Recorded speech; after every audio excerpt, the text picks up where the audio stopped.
โอ้โหแรงไปไหนเนี่ย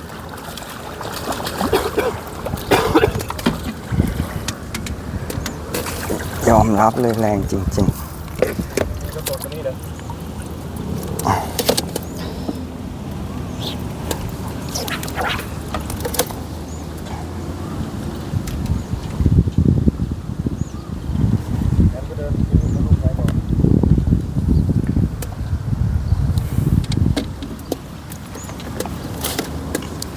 มาครับ